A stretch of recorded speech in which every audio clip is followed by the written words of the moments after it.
71 წლის იასე ჭიჭიაშვილი რესპუბლიკურ საავადმყოფოში კონსულტაციაზეა მისული. მან 2 თვის წინ გულის გადაუდებელი ოპერაცია გაიკეთა. საყოველთაო ჯანდაცვის პროგრამის ფარგლებში ოპერაციის ღირებულების დიდი ნაწილი დაუფინანსეს. ჩამიდგეს შიგნით აპარატი. ოპერაცია გავაკეთე, შიგნით ჩადგეს 30% გადავიხადე, 70% მთავრობამ დამაფინანსა. დიდი გმაყოფილი ვარ ძალიან რომ ამდენი დაფინანსება და ამდენი შეღავთი რომ ამატყობს მიცემ. საყოველთაო ჯანდაცვის პროგრამის ფარგლებში ამ დროისათვის გადაუდებელი და გეგმიური მილიონამდე შემთხვევაა დაფიქსირებული.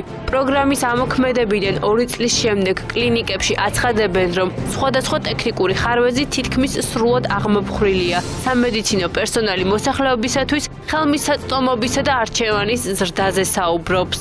ამ ეტაპისთვის თითქმის მოსახლეობის უმრავლესობამ უკვე იცის თუ რა სერვისი შეუძლიათ მათ მიიღონ და გარდა ამისა აღარ არის პრობლემა რომ რომელიღაცა კონკრეტულ პოლიკლინიკას მიმართონ და იქ გაიკეთონ ანუ მათ აქვთ იმისი არჩევანის უფლება რომ მიმართონ იმ პოლიკლინიკას სადაც მათ უნდა.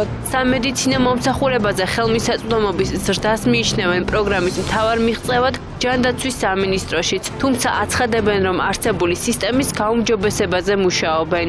მოსახლეობის აბსოლუტური უმრავლესობა სარგებლობს უკვე ამ პროექტით და ვფიქრობ, რომ ეს გახლავთ ერთ-ერთი ყველაზე წინგადადგმული ნაბიჯი ჩვენი ქვეყნის სოციალური მიმართულებით. არსებობს გარკვეული შენიშვნები, რომლის დახვეწასაც ჩვენ ყოველდღიურად მუშაობთ, იქნება ეს საკანონმდებლო დონეზე თუ ასე ვთქვათ ტექნიკური სამუშაოები. ჯანდაცვის სამინისტროს ყოფილი ხელმძღვანელი კი მიიჩნევს, რომ პროგრამის ფარგლებში რესურსები სხვადასხვა სოციალურ ფენაზე არასამართლიანად ნაწილდება. როდესაც ყველასთვის ერთნაირად ხდება დაფინანსების განაწილება, პირველ რიგში ზარალდება მყარვი მოსახლეობა.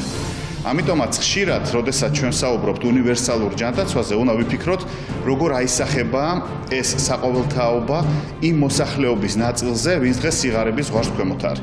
სადაზღვეო სექტორი კი, რომელმაც სოციალური პროგრამები სრულად დატოვა, კვლავ მოლოდინის რეჟიმშია. არსებული ხარვეზების აღმოფხვრის აუცილებლობაზე საუბრობს ექსპერტი ლევან კალანდაძეც.